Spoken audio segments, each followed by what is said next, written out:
But welcome everyone to our monthly FiReSide events, which is our monthly virtual intelligence session. We are talking this month about using AI to decode whale communication, which I'm very excited about. And we are here today with Daniela Rus, Roger Payne, and Janet Thomas. We'll introduce them more fully in just a moment. My name is Barrett Anderson. I'm the Director of Programs for Strategic News Service. And I have a few little housekeeping notes before we get started, just to let everyone know how the event will go tonight. So first of all, I think you guys are all familiar with this by now, but we are using Zoom. Please keep yourself muted throughout the event. We welcome you to turn your cameras on because it's nice for us all to see your beautiful faces. We don't get to see you very often, especially right now, but feel free to turn it off if that feels better to you. And if you have, as we go through our program tonight, if you have questions for our speakers, feel free to just drop them into the chat and I will pull them up for Q&A during our Q&A sessions. And make sure you specify who your question is for when you do that. So this session is on the record. And at the end of the show, we will have 2 breakout sessions, which will be off the record. So if you are a member of the media, this first segment it's fine to report on, but once we go into the breakout sessions, we ask that you keep things off the record unless you specifically reach out to someone and get permission from them to print something that they were talking about. So moving forward, a few things about Strategic News Service in case you are not familiar with it. We were started in 1995 and it was the first predictions newsletter on the internet. And our global report is the world's most reliable source of advanced information at the intersection of technology and the global economy. And we also run normally a conference called Future in Review, or FIRE, which was started 18 years ago.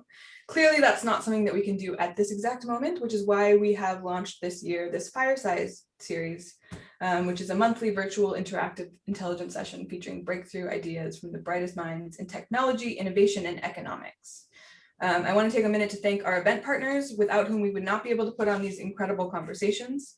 First, I'd like to thank Pattern Computer, which is now proud to be taking their 2 major pattern discoveries in triple-negative breast cancer treatment into live animal trials.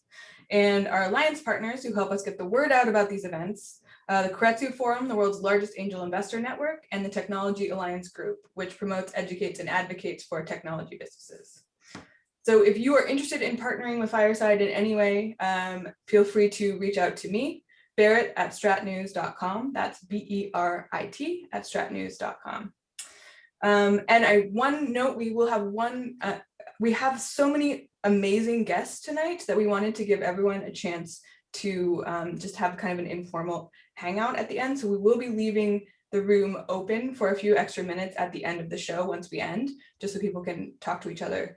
We don't get much of a chance to socialize, generally speaking. So if you'd like to stick around for that and say hi or continue the conversation a little bit, you're welcome to, but we will be ending the event at 6:30 promptly. So if you need to go, we can get you out of here. And I say 6:30, I'm on the West Coast, so that's Pacific time. So to start, I would like to introduce Mark Anderson. Mark is the CEO of Strategic News Service and also the CEO of Pattern Computer. And he has a long history of doing many incredible things. So Mark, take it away. Short but sweet. Thank you, Barrett. I'm really excited about this evening's or afternoon's West Coast event.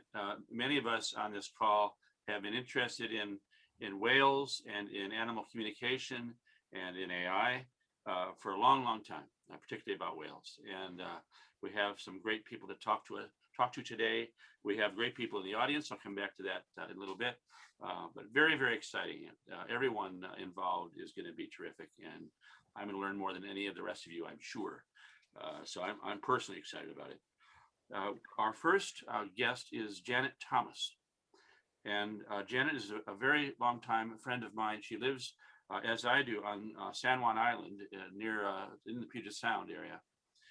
And Janet is an activist and a writer of some repute, and lucky for us, she is also the executive director of Orca Relief Citizens Alliance, which remains the only not-for-profit whose sole charter is to discover why these wonderful local orca whales have been dying and to put an end to it, to help the community respond and grow again. And so she's been doing this job for years, and I think it's appropriate to mention that this is not an easy task. There are many places in the world where, and I'm sure you all know this, but where whale watching people get along quite well with the population and with the scientists. I think of Cape Cod, for instance, and they all work together on projects. Not here. So for whatever strange reason, it's a very tough job to be the only person fighting hard for these whales. And she is tough enough to do it. So without going any further, Janet, if you will unmute yourself, I will welcome you to the conversation. Welcome, Janet. And Scott, I don't know how you want to do it, but if you want to highlight Janet, that would be great. I think we start, Janet, by talking about, if you don't mind, what is it about these whales that attracted you, and why do you think they're so special? I had a personal experience with the Southern residents shortly after moving to the island, and that was in 1991. It was an early spring morning, and I'd taken a friend to the ferry, and I was coming back along the west side, and suddenly there were a pod of orcas, and I'd never seen them up close before. I'd lived on Bainbridge Island for many years, but that was before the orcas had become commercial and renowned. And I remember I just stopped the car and I was in complete awe at their playfulness, at the ways in which they interacted with each other. And they were in the kelp beds right off the shoreline. And it just looked like they were having an extraordinarily wonderful time celebrating each other and celebrating their lives. Right. And it had a very, very big impact on me. And then years later, Mark, you had the impact on me. When I discovered that Orca Relief was working really hard to save the Southern residents. Right. Well, so for those who don't know, we are lucky enough to be the home of the Southern resident killer whale population. There are two of these. There's Northern and Southern. And these are and Roger, correct me if I say anything incorrect here, but these are the only two resident orca populations on the planet. And so while these are pelagic, they're worldwide as a species. This group has been declared an endangered species within that story, and they've been crashing since about 1997. So a very large part of why we exist and what Janet does every day is to reverse that trend, and that's her work, really. That's her passion here. So when you think about this, can you give a quick description of the current survival situation for this population of Southern residents? I just want to give a heartbeat of history, because these Southern residents have been part of our First Peoples' lives for more than 5,000 years. Right. So they have a very, very long, deep, and intimate history with the First Peoples of this area. So what was the point of your question, Mark? What is the status of their survival today? Their status is they're critically endangered. They're facing extinction. There's 75 of them. In 1995, there were 97. There was recently a newborn, which has been getting some attention and hopefully not too much attention. They could conceivably be on their way back, but they have not established that pattern yet. They are still critically endangered. So let me add that the whale watching industry, so these are toothed whales for those who know the difference, and they need to use sound to get food. And so we understood from some work done by the University of Washington a long time ago, back in 1998, I think. They took a very close look at the population, and we ended up with a sentence that described the problem at the time. And we were the first to predict the crash of this population. And the sentence goes, you want to do it, Jen, or should I do it? Go ahead. The sentence goes, in times of low Chinook salmon count, the presence of motorized craft increases their need for food and decreases their ability to use their sonar to get it, and Right. they starve. Okay. End of sentence. And it's as straightforward as it can get. Yep. And unfortunately, the whale watching industry interferes dramatically with the underwater noise and the ability of the orcas to use their echolocation to access food. The industry continually blames it on a shortage of salmon. That's why the southern residents are in distress. And yes, that's true. But then why? It seems like the simplest question of all. Why would you actually interfere with the southern residents' ability to access salmon when they are facing extinction? You know, it's so clear, and yet it is so not honored by the industry. It's only clear if you're not making money taking people out to see them in motorized craft. Now, if you look, well, let's do one more step here. Agenda is working very hard for the last 2 years, I would say, on a political solution to this problem. Right. So there's been a governor's task force and so on. Could you do a quick reprise of what you've just been through in terms of change?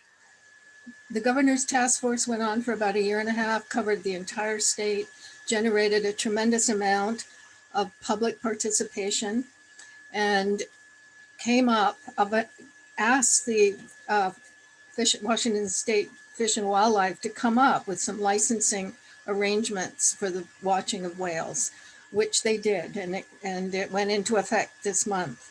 And it involved a 3-month period of watching whales, watching southern residents, and they could only be watched 2 hours in the morning and 2 hours in the afternoon. And there was an extensive list of controls that really, and including a protection zone off, an official legal protection zone off the west side of San Juan Island. So it took almost 3 years for that to happen. And there was tremendous public input. Then in January, the industry got together and went to the legislature and used their lobbyists. And now they're fighting that and trying to get it thrown out. Right. So that's what we're dealing with right now. That just went through the Senate committee on its way to the Senate. We're hopeful that there's been enough public participation and pressure that the legislature will not move forward with loosening and changing these requirements. Right. But it's been very, very disheartening because we felt like we really made an enormous headway in protecting them. And now it's back in the legal system again. Right. Janet's been through this twice now where the democratic process, very widespread. We're talking about a lot of different people who live in Washington who care about these whales, get together politically and get something done. The governor himself has come out and said there ought to be a moratorium. And then the whale watch teams they spent $100,000, if I got it right, to hire a high-priced lobbyist, and they put the whole thing in the basket and start again. Yeah. So it's been hard work and frustrating, not just for Janet, but I think for a lot of people who live here, can't quite understand how we can't get this done. So it's an ongoing battle. Speaking of which, so what do you think, tough question here, but what's the long-term picture, do you think? Well, I have to be hopeful. I think we all have to be hopeful. Yeah. And because the last year was so impactful with the governor's process, I have some hopes that greater and greater public participation will make a difference. The exposure needs to continue. And unfortunately, there's a lot of things that are hidden. Many of the whale watching organizations that appear to be on the side of the whales are getting money from the industry. And so money is compromising the future of the southern residents. And that's sort of the signs of these times. It's very, very heartbreaking how much impact money is having on not only the future of the southern residents, but the future of the planet. Right. But we've seen them drop from 97 down to 70. It was down to 72, I think, at one point. And, maybe because of COVID, they're coming back, which would be kind of interesting. Right. It's tough. We have a term, and we probably shouldn't share it, but we call it the whale mafia because you just track the money and who's being bought off and who's being corrupted. And that's kind of the trail of tears for the whales. Maybe we have people in the media watching this, Janet, and it might be that it would be great if someone in the media picked up this story because it's got every possible aspect to it of good and evil if you're interested in conservation. Yeah. And in my mind, you're the hero of this, but and I thank you a lot for doing it. So I guess is there something, if I just open the floor for you to just talk about this for a minute, do you want to share why you care about these animals or, how you see making a change? Well, in a larger sense and in a personal sense, connecting to the natural world has saved my life. And I think it's true for many people. And encountering the orcas the way I did in such an astonishing way had a huge impact on me. And there's a couple of quotes I'd like to share. Okay? Sure. One is a Chinook blessing from the peoples of the Salish Sea. We call upon the creatures of the fields and forests and the seas, our brothers and sisters, the wolves and the deer, the eagle and dove, the great whales and the dolphin, the beautiful orca and salmon who share our Northwest home, and we ask them to teach us and show us the way. That's an ancient quote. And here's a quote of Albert Einstein. Our task must be to free ourselves by widening our circle of compassion to embrace all living creatures and the whole of nature and its beauty. Mark and I are lucky to live on this extraordinary island, and we live inside the beauty of nature all the time. And the sad thing that's happening all over the world is there's so much undermining of nature as money takes over so much. And that is heartbreaking for the global population, because we are part of the natural world and we are destroying the foundations of our existence. And so the Southern residents are not only this extraordinarily, they have a very, very complex language. They have high intelligence. The Southern residents, they stay with their families throughout their lives. They have, just astonishing. And because they're under the water, we don't have the awareness of all of that. What they have are developments that are beyond our comprehension. And we have developments beyond their comprehension, but they are equal in their critical importance in the way they connect all of us to life. I have a question for you, Mark. Luckily, we only have 2 minutes left, so go ahead, Janet. I was afraid of that. I know you are a marine scientist, but your long-term commitment to working for the survival of the Southern residents covers more than 20 years of direct action. I know much longer than that also. What inspired you to start Orca Relief in 1997? And could you please talk about the partnership between your scientific experience and your passionate personal commitment towards saving the Southern residents? I know that quite often there's this great divide between the scientific mind and the activist. And you have covered both of those in an extraordinary way. Would you talk about that, please? Sure. So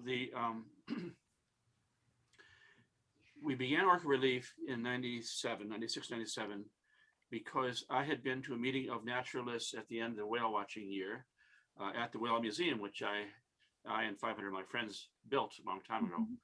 And at that meeting, it was reported by some very reliable people that the Southern residents had been eating seals. And I can tell you they don't do that.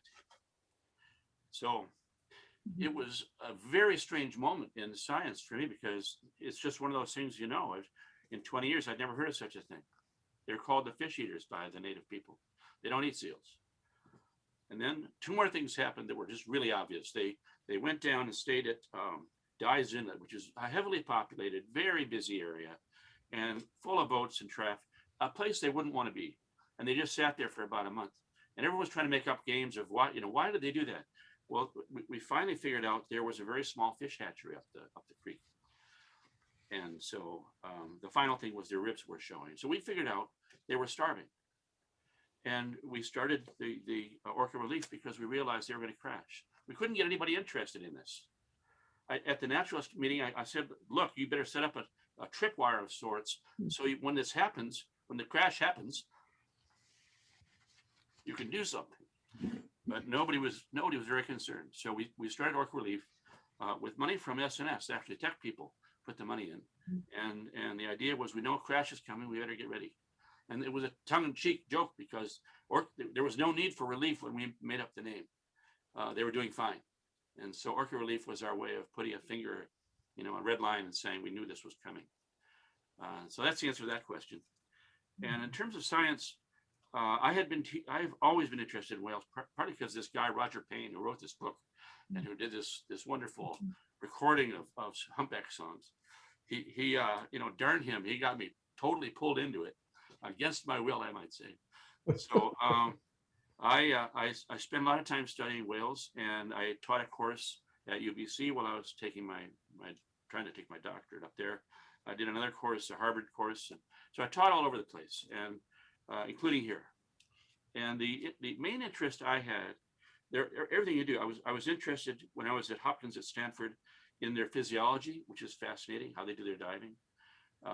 Sometime Roger and I will go back. I remember sitting in his kitchen, him telling me about nerve speeds and this theory I had about oxygen and on during a dive. And so that was a problem. And then another problem, that was a problem you could apply to human cardiac patients. So that was interesting.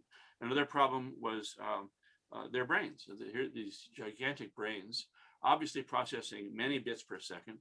I gave a talk on the subject of the possible information content of their sounds at the first orca symposium. So that was a very strong interest. I've always been interested in their communications and in the intelligence that may lie behind that. So when you look at the resident whales here, assuming the orca might be the first group, you never know who's going to be, with whom we have a chance to communicate. Here they are, resident. It's the only place in the world. So it struck me that not only are they the right animals to study, maybe, but it's the right place to study those animals. Well, so I know we've got to switch segments, but I want to just say before we make that transition, in the comments, Brenda Cooper said, "Let us know when it's time for more public comment." And I think I would say that, Janet, if you would let me know if there's a time for optimal public comment as we move to the Washington State Legislature, I can pass that along to the SNS community generally. Right. And maybe we just say, Barrett, that the URL is orcarelief.org. Mm-hmm. And they can reach me at orcarelief.org, and I can pass things on to Janet. Thank you, Barrett. I will definitely keep you informed and up to date as things progress. Thank you very much. Thank you so much. Janet. Thank you. She's terrific. And from one terrific person to another, Roger. So I don't think there's anybody here who doesn't know who Roger Payne is. It's possible, but it's extremely unlikely. And so I'm not going to do a long introduction. I've known Roger for decades and decades. We have had the good fortune of seeing each other here and there around the world, and now here. He's probably the best known person in whale research in the world today. And he, among the many, many, many things he's done, studying all over the place, the different, everywhere from Alaska to New Zealand to Argentina. One of the interesting things he did, and we can ask him if he expected this to happen, but he made this little recording of humpback whale sounds at the time, and it got published in this couple of different ways, and then became an album. And the album, I think National Geo was behind that somehow, but the album of humpback whale songs, which is how he figured out, the first thing he figured out about those sounds, changed everything. It really elevated our understanding that these whales, these big bodies, had brains that were equally big, and that there was a lot going on inside those brains. So thank you for doing that, Roger. And just generally, he has been on the whale side for his entire life. So with no further ado, I do want to mention one thing. We have some fascinating people in the audience today to hear this conversation, including Chris Clark, who, in my opinion, is probably the best bioacoustician alive today, and who was a grad student of Roger Payne. There are many, many of Roger's grad students floating around the planet who have done great things. Chris Clark is one of them, and Roger and Chris, I'll also mention, are on the advisory board of Orca Relief, so it's a happy family. And we also have Paul Gouin, who we met through Roger and who's in the audience, and John Delaney, who is a terrific oceanography expert and who is in the audience as well from UW. And Tim Reagan, who was on the Marine Mammal Commission, is also here. So it's a great audience. Roger, would you like to begin? Thank you very much. And I, as an old man, I will spare you the trouble of listening to me searching for words by reading my introductory remarks. And I want to try to set a scene here that might fit into what we're all doing. I want to start by saying that in spite of the fact that no one seems to have identified it as such, the loss of species that keep Earth habitable for life, including humans, seems likely to be the greatest threat that life on Earth now faces, since its most devastating effects are predicted to mature sooner than the worst effects of global warming will.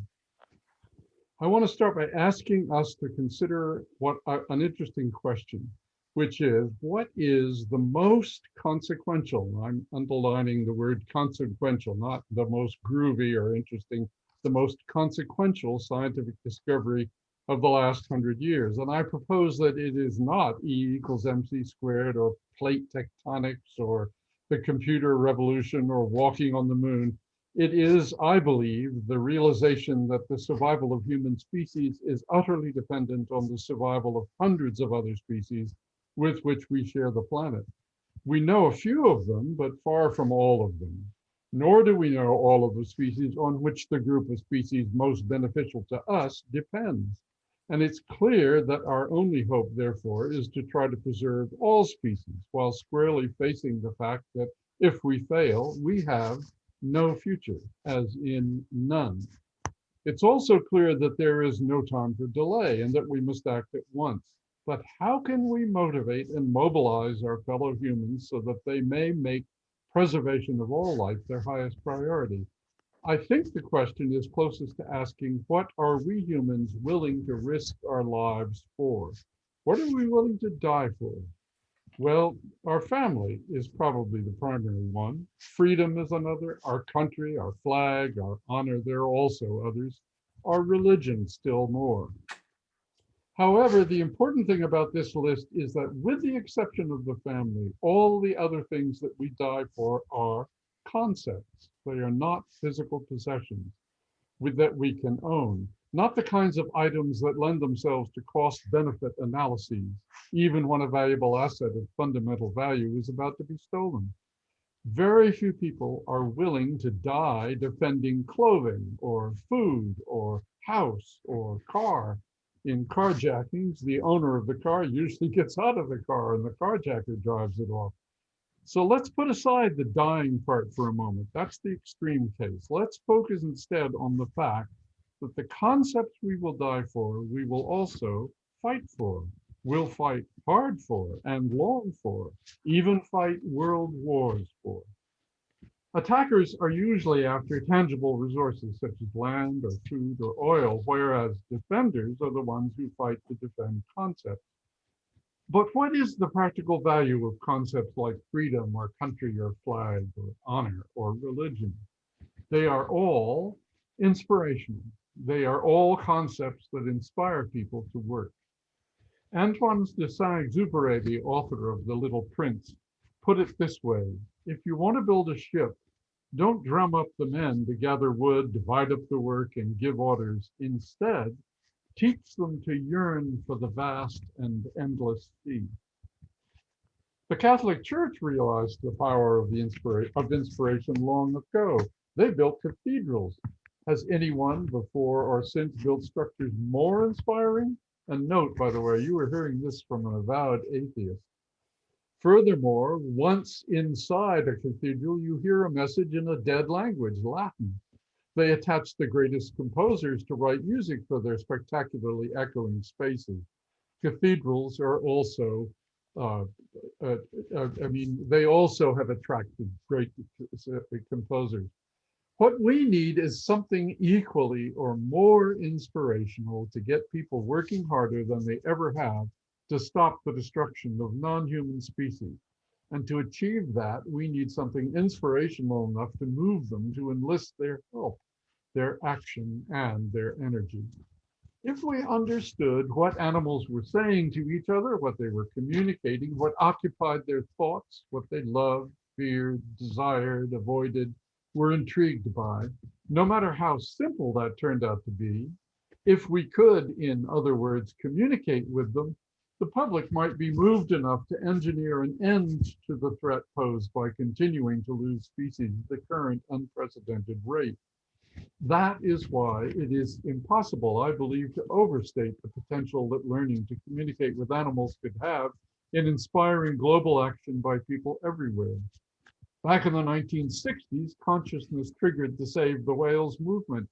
And what triggered it was the whale songs that was produced on a record by the National Geographic mostly.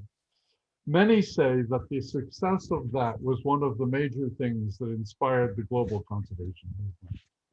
Of course, it might prove easier for us to work with parrots or dogs, but the ultimate purpose of this research, I feel, is to get people to act to preserve all life. Whales, by their sheer size and grace, command a kind of attention that smaller life forms can't evoke in people. The same is true for plants. Redwoods create stronger emotion in people than do dogwoods, even though dogwoods bloom with lovely flowers. We see the magnificence of whales as having the unique ability to awe our short-lived species enough to focus its attention on the unmatched importance of ending humanity's destruction of the wild world. Many of humanity's most intractable problems have been maintained by keeping the other voiceless.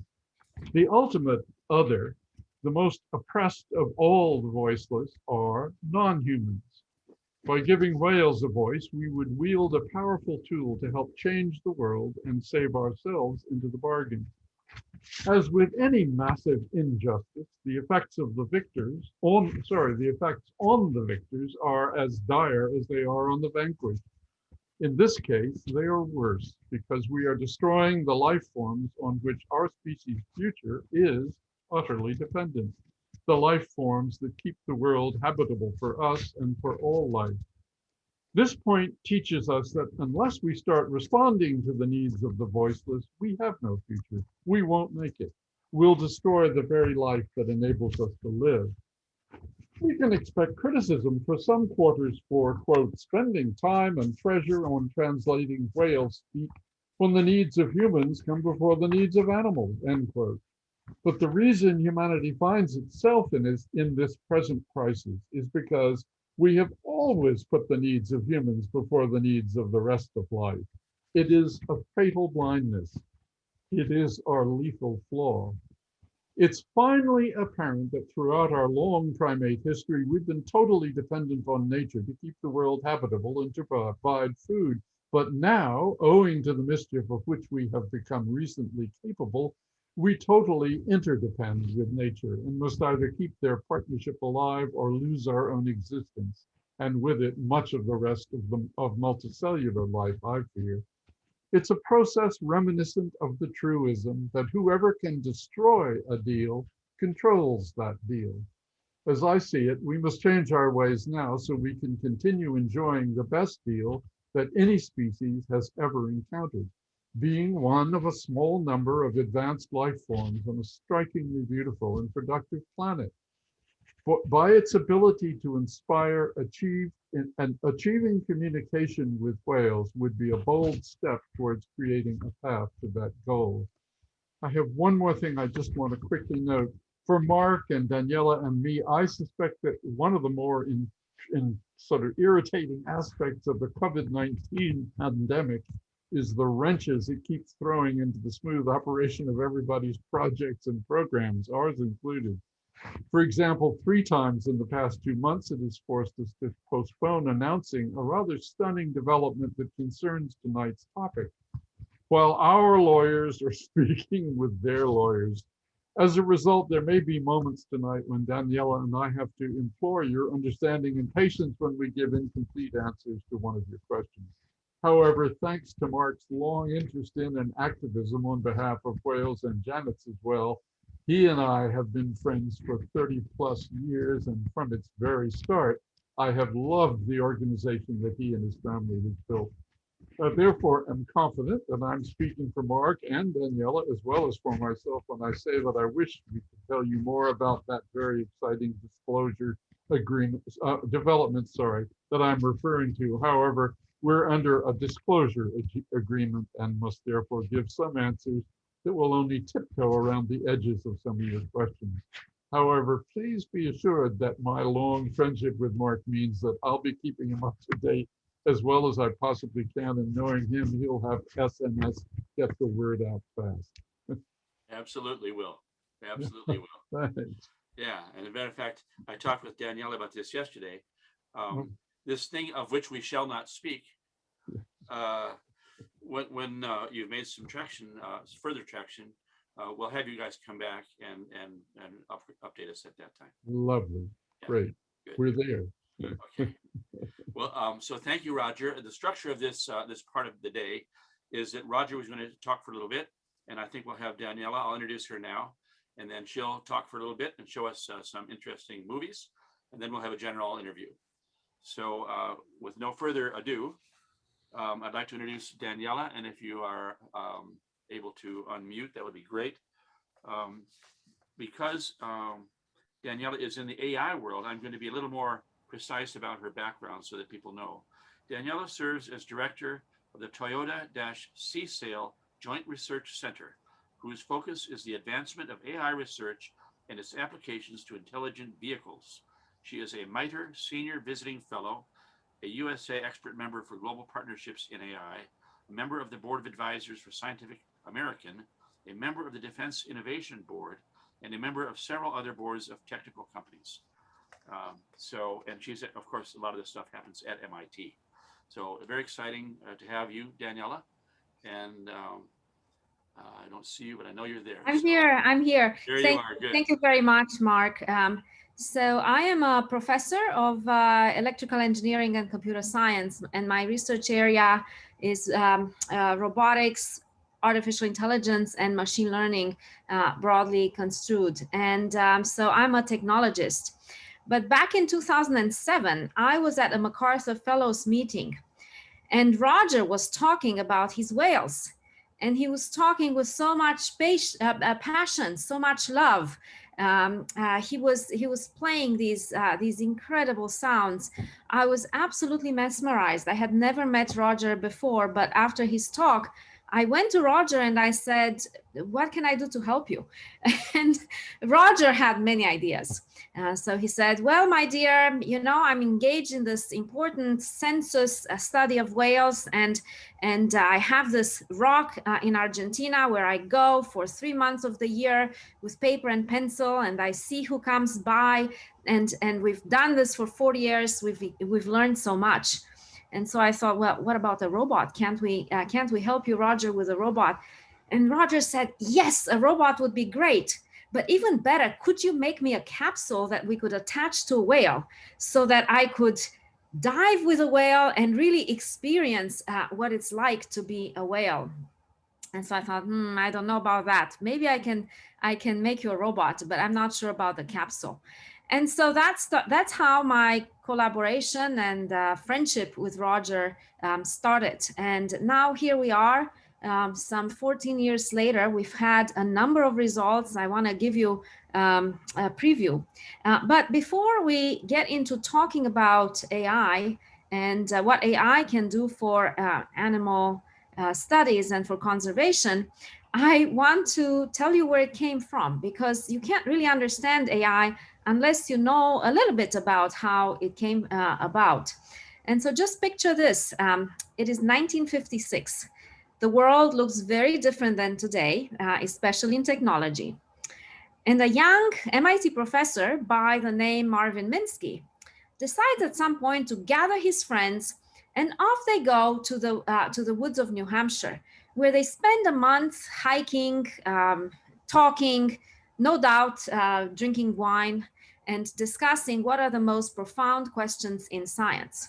And when they emerge from the woods, they tell the world that they have coined a new field of study called artificial intelligence, which is the science and engineering of understanding intelligence. That means understanding what makes natural systems intelligent and how we can make machines that exhibit the same level of intelligence.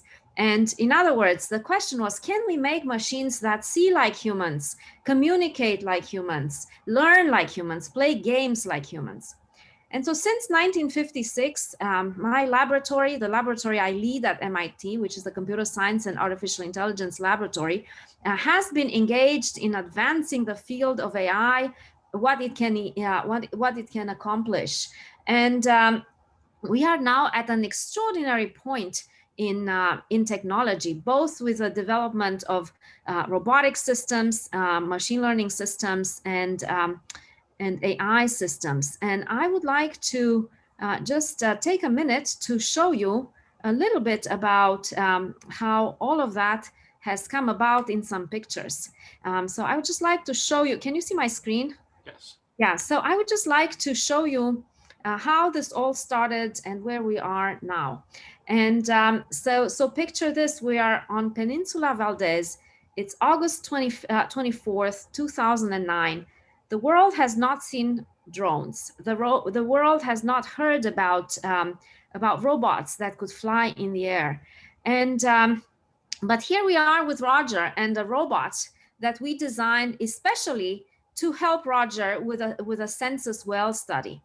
And so here, there's Roger, and here's our robot, which takes off, is able to fly in heavy winds, and it's able to go above the water to find the whales, stay with the whales, and travel with the whales. And here you can see the southern right whales that were being studied. This robot is a little bit noisy to people, but to whales, it makes absolutely no difference. So with this robot, we can see the individuals, we can see the whale velocities very, very well, and we can also see what the group of whales is doing. We can capture the behavior of the whales. And so that was extraordinary. So that was an example where a conservation problem has led to the advancement of technology, to the creation of a kind of a new type of instrument. So this was the team. Here's Roger and my students, Jan and Daniel. And this was the magical instrument. And this was Roger's laboratory right on the sea in Peninsula Valdez. This is, I believe that's the rock where you do your observations, Roger, at the tip, right? Yes, that's right. That's right. So that's the rock. It was very cold. I don't know if you can tell. I'm wearing absolutely everything I had in my suitcase, everything. And so off we went, and we had some extraordinary opportunities to observe whales really close up with great detail. Remember, this is 2009. The world does not know what quadrotor robots are. We've been able to observe other types of animals, and animals responded differently to us. So let's look at the video again, because I want to show you our observation of the whales, but also other animals. And in particular, let's see, where are we? Maybe we can, the sea lions were very excited, and they started chasing the robot. So it's very interesting. They noticed the robot, and they wanted to play with it. Look at the sea lions trying to follow the robot. We could also get very close to flamingos and to a lot of other creatures. So we got very excited about developing this kind of special observational tools. Now, the way that technology works is by computer vision. In other words, we can we have a camera, and the robot is then able to recognize and identify a whale in the image frame, and adjust its control system so that it can follow the whales autonomously. And so here you can see the image that is fed to the robot and the control system. Okay, so right, so let me pause and say, okay, so we did all these experiments to collect visual data about whales, but Roger wanted to talk to the whales, and so that means we have to try to figure out their language, and it's an extraordinarily exciting goal, but also very hard, because the song of whales is surrounded by a lot of noise. And so when you hear, when you record something in water, it's not clear what is the whale sound and what is the water sound. So here's the noise that we hear in the water, and then here is the noise plus song, and now here is noise-free audio. So this noise-free audio was developed by using a machine learning technique that automatically turned noisy recordings of whales onto these separated recordings where we had the whale sounds and we removed the surrounding noise. And so when it comes to machine learning, we have typically two techniques available to us. One is called supervised learning. The other one is called unsupervised learning. And in supervised learning, we use a lot of examples, and the examples are labeled by people. For example, in this case, you see examples of cars and not cars. And we use these examples to train a predictive model so that when a new item that is not labeled arrives at our model, we can label it correctly as car. And so we use the supervised learning technique to separate the noise from the whale song. In machine learning, we have another class of algorithms called unsupervised learning, where we do not have labels. And so what we do is we do internal analysis of the features of all the various objects we're looking at to discover groupings. In this example, groupings of cars and groupings of animals. So how does this help? Well, we've used supervised learning in order to separate the song of whale from noise. And now we want to know, how can we approach, what are they saying? How can we approach what they're saying? And the way we do that is through an unsupervised learning approach, where we aim to discover characters, syllables, and possibly even sequences of sounds that might form constructs, that might form a unit of communication. Of course, there is so much more to be done once we solve this problem, and we're just at the beginning of trying to understand how to take this whale song recordings and try to figure out the syllables. We have a long way to go. Once we identify potential units, we will have to figure out what they mean. So in fact, we will have to figure out how to do experiments to ground these symbols towards this great aspiration that maybe someday we can have an interspecies exchange. So that's where we are. So this I've taken you through about a decade of work together with Roger. I just wanted to show you a few other things. I wanted to show you a few other instruments that we have developed in a hope that we can create better tools for scientists and especially for marine scientists. So this is a robot we call Sophie. It's a soft robotic fish that is very quiet and moves by undulation. And this robotic fish is so smooth that it really doesn't disturb the surrounding environment. So we're sort of thinking that we could take this instrument and bring it close to animals for close-up recordings and observations. And this will be very important, especially if we get to the point of trying to ground some of the whale song symbols. And this fish is very agile. In fact, it can execute the single bend escape maneuver on par with the timing of a real fish. And this is because it's made out of silicon. It's made out of it has a soft body. The other thing I wanted to show you is our ability to image in true color, which is not easily possible in water right now. And that's also useful for feedback. And so we have created an adaptive illumination device that essentially uses the known curves of absorption for water and introduces the inverse of what gets absorbed from the camera to the object we're trying to image and back to the camera.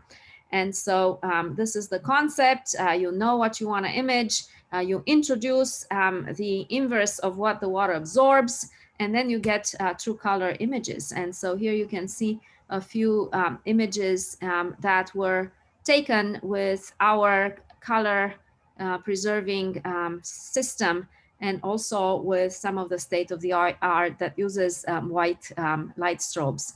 And when you see the images side by side, it's sort of hard to really tell what the colors are because we look at the screens and we kind of adjust, but you can see the pairwise color differences in the middle between the two pictures.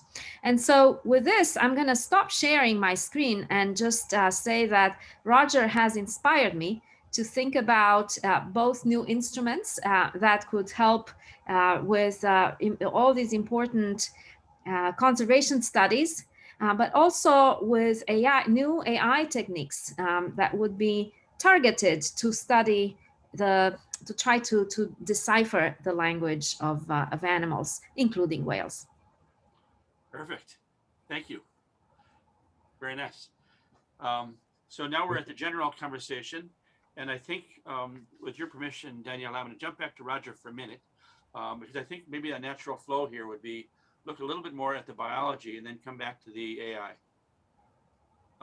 And Roger, I've never had a chance to ask you this question, so I'm making use of this opportunity. Uh-oh. Yeah, get ready.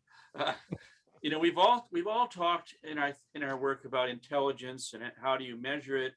You remember we were trying to create the brain ladder at FiRe one year. We're different size brains on Earth today. That was pretty interesting. And where the humans are on that little ladder, you know, that was pretty interesting. Right at the bottom of the top 20.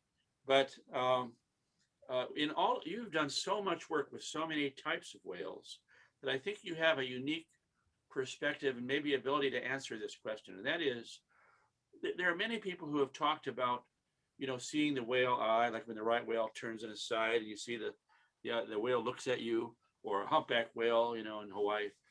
But I think that there are so many people who have talked about that connection, about the idea of that's a conscious animal, and that, you know, there is a mind there. There's not only a brain, there's a mind there. And what is your personal view of that? Yes, I think we make a terrible mistake by being so totally threatened by the possibility that maybe we're not as unique as we think we are, and you know, being the only one which has emotions, for example. I think there's an interesting fact, which is that whales have been completely separated from human beings for about 60 million years. And, you know, we can trace the hominid lineage back to only about 7 million years really fairly well. And by then we're at a tree shrew, which is scampering around in a tree, nothing much looking like the primates we're used to, or the other hominids. And so my feeling is it would be very hard to imagine any way that two species have been separated as far as we and they have been. but yet we are completely moved by them. And the sounds that they sing cause a lot of people to actually start weeping. I've played sounds of whales to literally thousands of people, and in audiences where I could watch the reaction, and some people weep. And my feeling is, what is happening in that kind of singing? I believe that the sort of language that or whales speak, I call it so as not to alarm the other scientists, my scientist colleagues, but the what is whale speak actually doing? I think it's directly that what is happening in with animals, whales, is more likely to be something like communicating an emotion directly. And in other words, we use words to do that. We describe several things, we build up a story, and the person is perhaps moved by the story and may have an emotional reaction to it. I believe that it may be that animals are capable of, some animals at least, are capable of doing that directly. But at the moment, we have discovered that the various parts of the brain of both hominids and cetaceans are, you can compare all of them. They all have the same, a similar function. They all act in somewhat similar ways, at least on the same information. And to then from that conclude, nope, no emotions, we're unique. Then you have to say, okay, if you believe in evolution, you have to say, where did our emotions come from? What was its precursor in creatures earlier than human beings? I believe that, now this is my last remark about emotions and the eye and so on. I believe actually that music, which I've spent a lot of my life playing music, that it is in fact older than our species, a lot older. And I believe that that's why, nobody can make any sense when you ask them, what is so important about music to you? Why do you bother with listening to music? What does it do for you?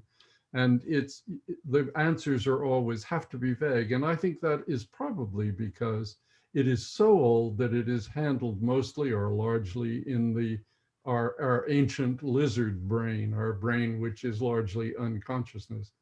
So I think that somehow whales may have overcome that. I have a problem, which is that I see the most evidence of what I would call mind in humpback whales. And they do stuff so clever, it blows your mind. I could go into that if we had time. I'm not sure we do, but I'd be glad to. You've just opened the door for me, and you and I can talk about this later too.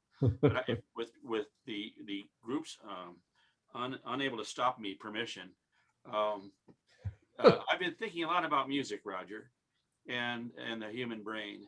And the music, as I'm sure you know, is mathematical intervals. That's all it is over time. And so, it comes into your brain through your ears. It's air pressure or water pressure. It's converted into signals in your nerves, and then we call it music. And we're moved by it, we cry. But at the very foundation of it, it's mathematical intervals. And the question in my mind has always been, what is it about specific mathematical intervals that create an emotional response? It's just numbers. Somewhere in our brain, there's just a gap of 2 inches or whatever it's going to be. And that, and it's a minor chord, it's 2.5, or, it's a very interesting mathematical problem. So if you think of Bach, or a whale, I don't know, trying to communicate with other people in the church, you were talking, it's one brain creating numbers and then shipping them out using airwaves. And then you or we receive it as numbers, and then we translate it back into nerve impulses, and then we call it music. But at root, it's one brain taking a mathematical structure and sharing it with another. Yep. Exactly. There is, there is a theory that there is a basic mathematics awaiting discovery, a root mathematics. And there is also a theory that there may be such a thing for music. And if that is the case, then I would think a good place to look for it might be in something like a humpback whale. Yeah. I mean, how could you be separate from something for 60 million years that is, you know, almost 9 times longer than we can trace the hominid lineage back? How could you be separate that long? Totally separate. And then at the end of that time, come back with things so nearly uh, engineered for another brain, for the one you weren't in touch with, that it causes it to weep, unless there is some kind of a universal basis to music. I mean, I guess that's my feeling. And I'm because I cannot come up with the damn word. I'm stuck with the fact that I'm missing a word that explains this. But go ahead. Yeah. and you're talking about time, but also in space, Yep. across the entire planet, there's only one language which is universal, and it's not English. Yep. It's music. Is that right? Exactly right. Yeah. All right. Well, we'll come right back to you, Roger, but I'm going to jump now to Daniela, and I think take a very different lens. These are like, now we'll take our heart out of our pocket. Daniela, when you use the lens of artificial intelligence to solve problems like you mentioned earlier, I'd like you to describe that lens. You know, how does the world look to someone who's an expert at that when you approach this problem of taking unknown signals from another civilization or another species and trying to find some meaning or some patterns in it that are meaningful in some way, as assigning a meaning? How does that problem look to you? Well, Mark, it's a very good question, and it's a very broad question. Let me address it with respect to a particular technique, machine learning, which I already gave you a very, very high level view of how things work. But I will say that today, the most effective techniques we have for machine learning are essentially pattern recognition. So whatever you hear about AI and great advancements, it's advances due to a technique called deep neural networks. And in deep neural networks, you have a huge network. You can think of it as a big graph with hundreds of thousands of nodes and many more edges connecting the nodes. And this network is presented with a lot of examples that are already humanly labeled. So maybe you have, this is a picture of a whale, this is a picture of a dolphin, this is a picture of a penguin. You give the network millions of such examples so that they can learn so that they can figure out what weights they should adjust inside, so that when an unlabeled image gets presented to the network can correctly label what it is. So the process that does all this is complex, and it's essentially pattern recognition and function approximation. And so it seems very mysterious, but today's machine learning really does not have all that much to do with human learning, or with the kind of learning that we tend to associate with. And we don't really get meaning from these engines. What we get is, as I said, pattern recognition. And so I can give you a very simple example. I can have a machine learning system that will translate everything I say in English in your favorite language, let's say French. Or when we figure out whale, maybe we can translate to whale.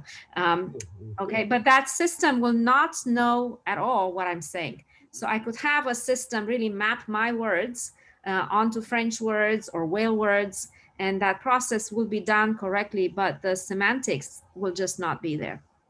But I think the deep question in what you're describing right now is the tagging, because if you can't tag the whale sounds by knowing what they mean, truck or baby or whatever, you know, so if there's no way to do any tagging, then what can we still learn? Well, so Roger and I have discussed a lot that question, and we've drawn a bunch of plans that are yet to be implemented. But if there are certain hypotheses about the sounds, then what we might want to do is observe the animal behavior while it's singing a certain song. And that's where the little robots could come in. Because the little robots could creep up on the animals and observe what they're doing while recording. Right. And then if we have the visuals and we also have the music, the sound, then perhaps we can establish some correlations. This is all very speculative, of course, but I think that it's an interesting point in time to speculate about these issues, because today we have tools. We have extraordinary sensors that didn't exist 10 years ago, 20 years ago. We have a certain language of AI. We have a certain set of AI tools that help us process these sounds, and we have great computation power. We have learned a lot about language, the human language, and we have interesting discussions between technologists like me and biologists like you, and so coming together to address big challenges using the kind of tools that we know how to build and the deep problems that you can hypothesize could lead to extraordinary advancement. Right. And I should disclose not disclose, but I was described earlier in this meeting as a marine scientist, which was very generous of Janet. It was probably true back in 1973, but it is not an appropriate title for me now. So I am running Pattern Computer, which I'm very proud of, but I'm probably closer to your side now, Daniela, than I am to Roger's side. So, okay, well, thank you for that. I'm going to jump back to Roger now with a related question, I think. And Roger, that is, you were dancing around the word language. I understand why. You know, I've seen all the ridiculous, in my opinion, objections to animals being considered sensate, and everything from can they look in a mirror and recognize themselves, and can they play, and do they conduct warfare, and on and on and on. And they end up in each case passing the test and becoming just like us in some way or other, at least if we're considered to be an animal. So what I'm going to ask you is that word language. As we all embark on this next step or these next steps in applying AI to these wonderful creatures, do we come to them with the idea that they have a language that we would identify, being very anthropomorphic as we are by nature, as a language? Or should we open it up a bit more and be looking for something more general? I think we should, be alert for both. And if we can find something that would be have the characteristics of a language, then I think would be off and running. But we may look and discover something that's totally different and very surprising. And that's always, I think, in many ways more interesting. It's really good. But just to give you I want to quote one piece of research which I find very interesting, because I think it'll open our minds quite well. There is someone, and I'm sorry, I cannot remember the name, who has done a very interesting experiment on goldfish. And they took a goldfish, or several, I believe, and trained them to press the right lever. I think that was the reaction, but I'm even not sure of that. But what they did was train them to do something to indicate a piece of music as to whether it was popular music or whether it was classical music. And the goldfish was trained for quite some time until it got good at distinguishing between the small sample set that they had to distinguish between. And then they played the goldfish samples of music they had not played to it before, and it correctly, more than chance by a lot, it correctly classified them as either classical or popular music. Now, when you think of that, that's pretty extraordinary. And it certainly goes a lot farther than some of what I fear as being very limited looks at what the possibilities are. For instance, there was a guy in Hawaii named Louis Herman who did work on dolphins. I know you know all about it, Mark. And he was able to demonstrate very clearly and with very good work that dolphins were capable of handling visual symbols that were actually arranged as a language by having a subject, a verb, and an object. And they could distinguish between put the, the disc on the ball or put the ball on the disc, this kind of thing. They got that. And that produced an awful lot of tremendous wrangling inside the field as to whether this really constituted language or not. And nobody, it seems to me, was taking advantage of it. Who the hell, let's let that decision as to whether this is considered to be a language or not keep going as long as anybody wishes to argue it. But for God's sakes, use the advancement that represents as a chance to test other things and to look for other opportunities of communicating with an animal that could tell us all sorts of things we don't even imagine at the moment. Right. Thank you. Well, we're out of time, but I'm gonna use my droit de seigneur and ask Daniela one more question, and then we'll go to questions from the group.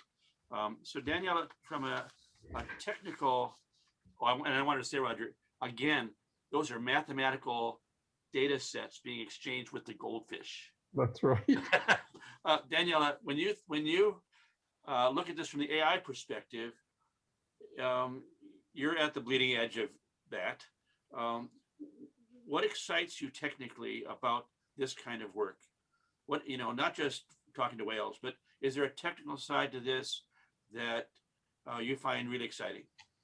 Absolutely. So we have made a lot of progress on supervised learning algorithms. And these supervised learning algorithms usually use millions of manually labeled examples, but why should it be like this, right? I mean, we have not made enough progress on the unsupervised learning category of algorithms, or on algorithms that require just a couple of examples, right? Like, I can show you a picture of a pen that you have never seen, and you don't need to see a million examples of a pen in order to know what a pen is and how to use it. And so from that point of view, this project is really challenging us to think about new types of approaches to machine learning.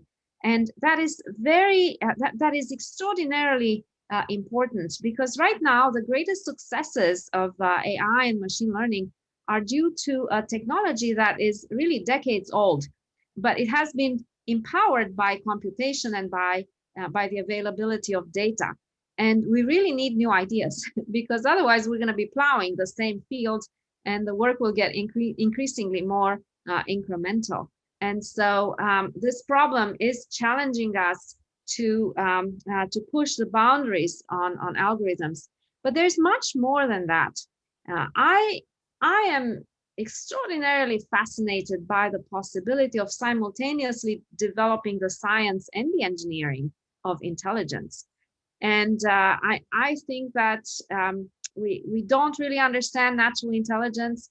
The more we tackle problems like what are whales all about? Is there a language? What are they saying? What are they singing? If we study that problem, perhaps we can get more insight into intelligence, and that would give us more insight into ourselves. And understanding intelligence, understanding the brain, is an extraordinarily profound question that will take some time to elucidate. Not to mention much, much bigger brains. All right, well, thank you both. I'm going to gently bow out, and Barrett's going to take over and ask questions from the audience. Yeah, as you can imagine, we have many questions for you guys. So I'm going to try and, I think some of them fit into general categories. So I'm going to try and lump those together. But the first question comes from Eric Jansen, who asks, unsupervised learning seems appropriate here. This is specifically for Daniela, but do you truly have enough data? Well, the idea of unsupervised learning is that we could get away with few examples. We don't need a huge number of examples. So there are many different categories of algorithms. But one type of algorithm is looking at few-shot learning, meaning not that many examples, not that much data. In terms of whether there exists a lot of data, it's true that the data we have right now is limited to what Roger was able to collect. But we have new instruments. We have the possibility of recording more and of storing more. And to the extent to which we can galvanize the community to work on this problem, we will be able to get much more data than what is available now. Wonderful. And there are a couple of other questions that seem very in line with that. So I'm going to skip ahead to a couple of those so we can tackle everything at once.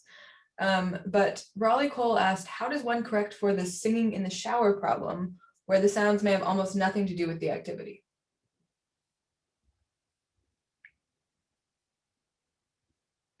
Well, I am. Roger, do whales sing in the shower? I have no idea.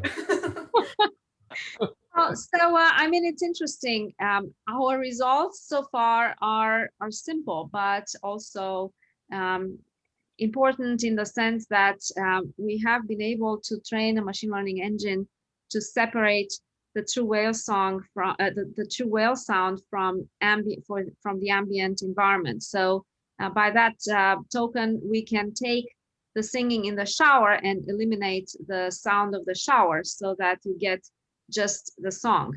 Of course, the profound question is, does the song mean anything? And how do we get at that? And this is a hard but exciting problem that we're just embarking on.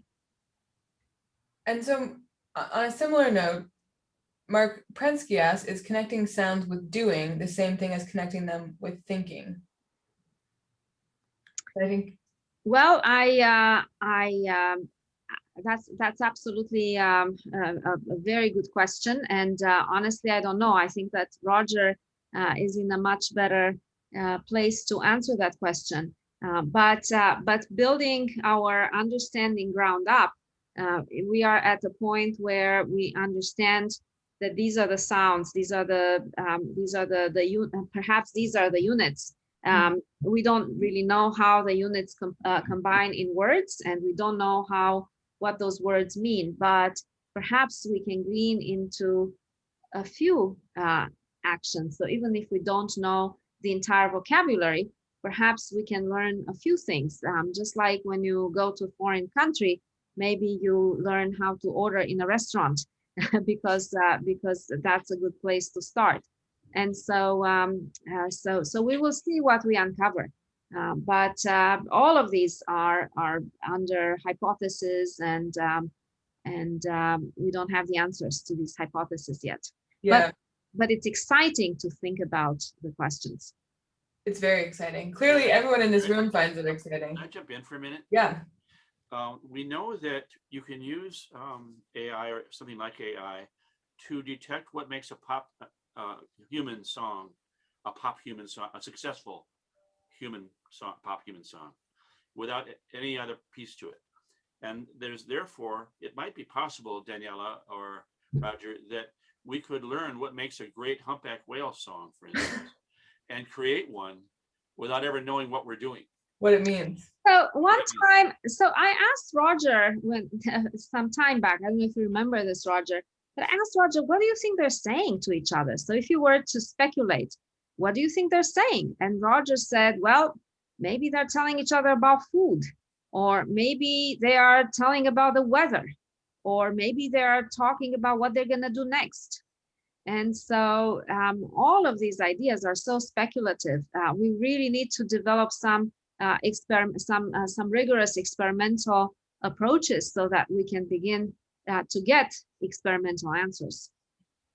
Roger, I'm curious, we have been talking about this so far from the perspective of machine learning, but I'm curious in your anecdotal experience, which I realize, and I'm going to put this out there right now just to release you from any liability, is completely unscientific and not to be depended on. But in your anecdotal experience, have you noticed any association of sounds with behaviors or specific patterns of sounds with behaviors? Oh gosh, yes. There's a thing that humpback whales do in Southeast Alaska, and There is a group of humpback whales. It's led by the same female. She has a companion to her left. It is always that same individual. She has a companion to her right. It's always that same individual. And somebody in this group starts making a scream. The frequency of the scream, this is all work by a fellow named Fred Sharp, beautiful stuff. The frequency of the scream is so loud that, the frequency is chosen by the whale to scream, which turns out to be that frequency which drives its prey craziest, that causes it to condense most closely together. That's what the whale wants, because the one that's screaming goes around in a large area and encircles the entire crowd of fish, and they're all close together. Down beneath the water are a whole bunch of humpback whales, up to 21, usually much less, usually 3 or 4 or 5. And then at some unknown indication by somebody in the group underwater, they rise up all together. You've seen, everybody here has seen photographs, I'm sure, of it. It's this multiple breaching which occurs with whales.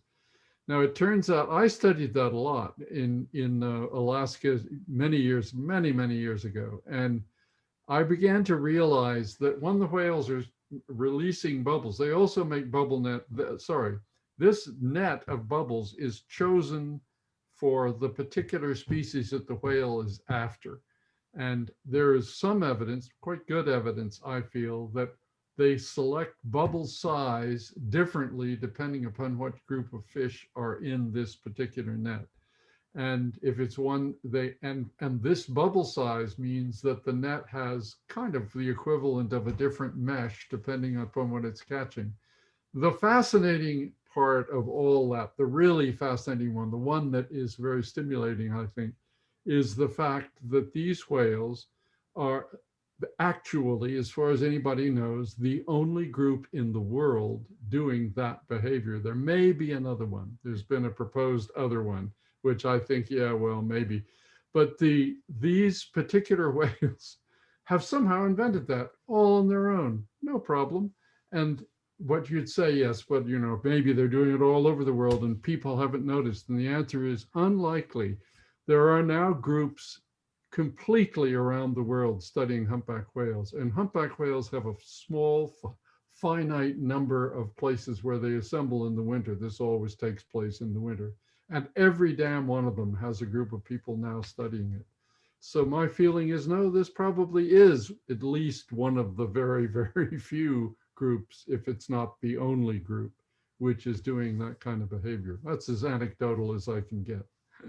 And so someone else asked, forgive me, I can't remember who it was, I just saw it in passing, but are there specific dialects? So what you're describing sounds like specific behavior patterns, and maybe that is how dialects show up among whale populations. But I'm curious if there are any differences in songs per different populations of whales that you've noticed. Well, in the case of humpback whales, the answer is absolutely yes.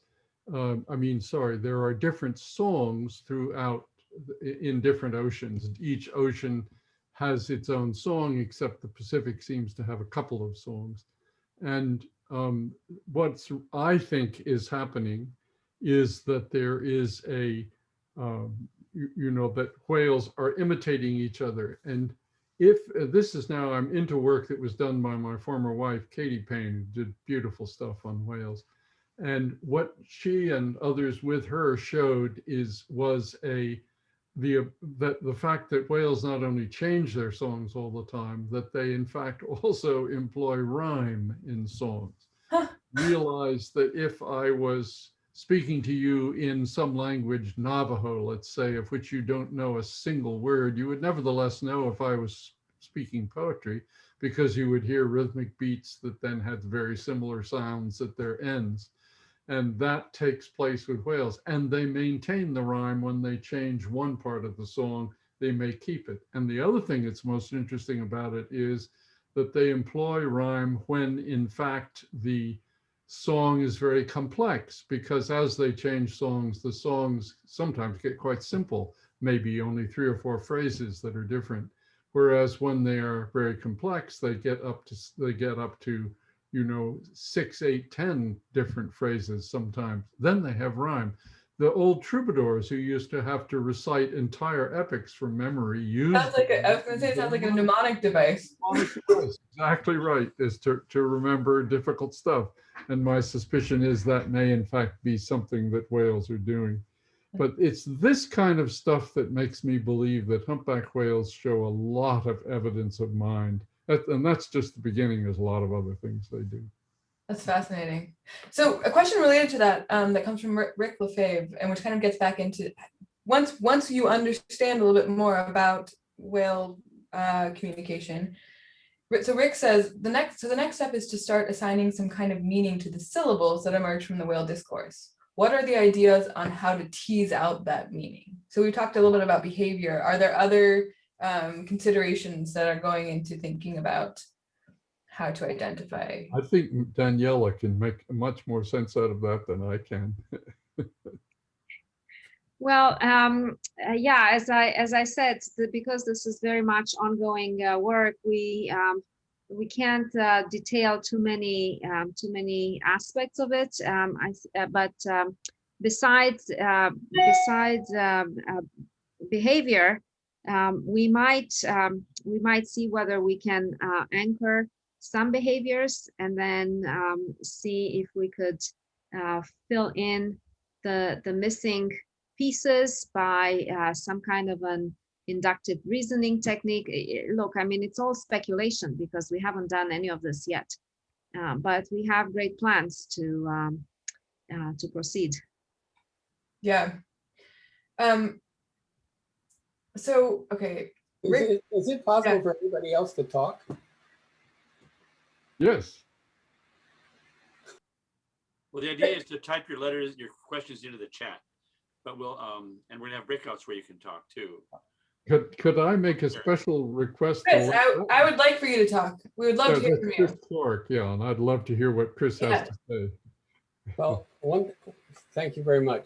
So one thing I'd like to put on the table, so to speak, is how primitive our observation abilities and techniques are and have been in terms of observing an animal that lives for 100 or 200 years, works and lives in a three-dimensional environment, can often speak with multiple voices at the same time. It's pretty hard for us to comprehend what the world must be. And when we're out there mostly putting a single little piece of ceramic or something that's hooked up to a few preamps, and it's a pressure sensor, and we're trying to capture the voice of the animal with something that is 60, 70, I mean, it's really, really primitive stuff in terms of the technology. But when you actually get a chance to use some of these advanced systems that I have access to because they're for anti-submarine warfare, and you're using very, very elaborate arrays of systems. So for example, when I'm tracking a humpback singer going across from, you know, Ireland over to Labrador, you'll hear the song, and that's what we all record. We all record the male out there singing, "Hey baby, hey baby, hey baby," you know, with all the accoutrements. But while that animal takes a break, there's all this stuff all we can right now call it is chatter. It's this really soft little bits of things that are going on. But the only way we are able to observe that is because we have incredible capabilities of following that individual with a very advanced acoustic telescope. So there are things that are going on that we are completely unaware of.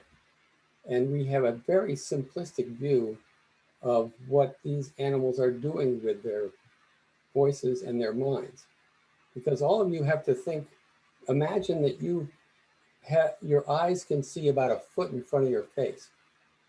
And your being, your self-awareness, your consciousness is all driven evolutionarily and in terms of acquisition of consciousness through your ears, right? So you have a mind's ear, you don't have a mind's eye. And these are challenges, and I don't know who to turn to in this cornucopia of people, But these are challenges that we have to awaken to.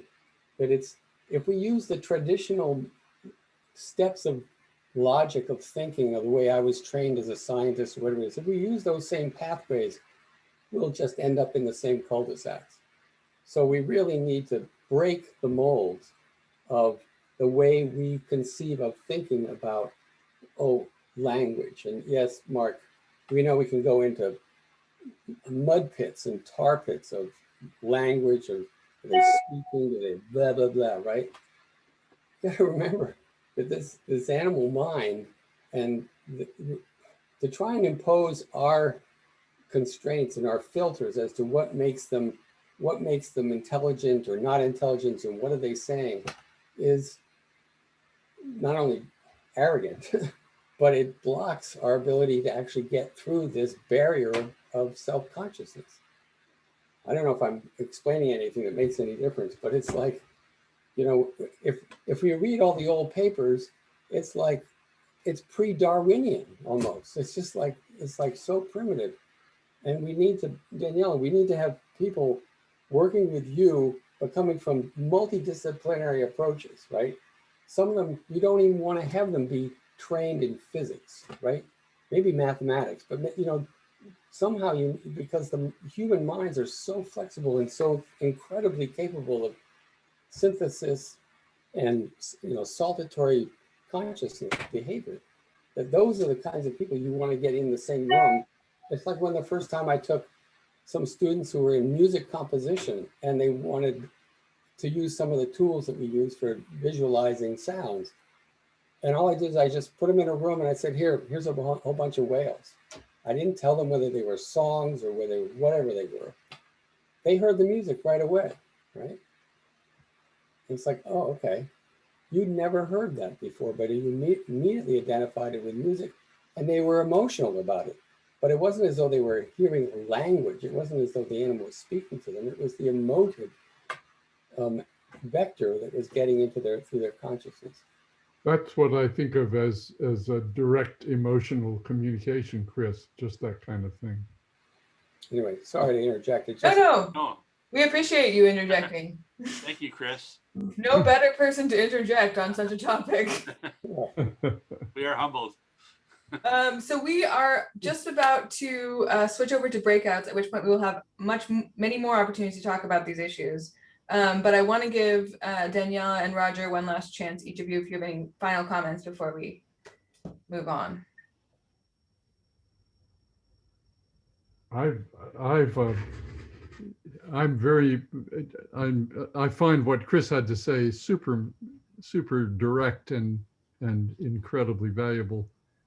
I've heard some of it before, but just because we're friends, but I also think it needs to be repeated and thought about. And it's and these devices which enable the listening in the sort of way that Chris is doing, using some of the, or, you know, having the opportunity to use some of the military equipment is just wonderful. And it's something that in the beginning, when I was working on whales, I failed to realize. All I could think of is, oh God, I don't want to get involved in the war machine type of thing.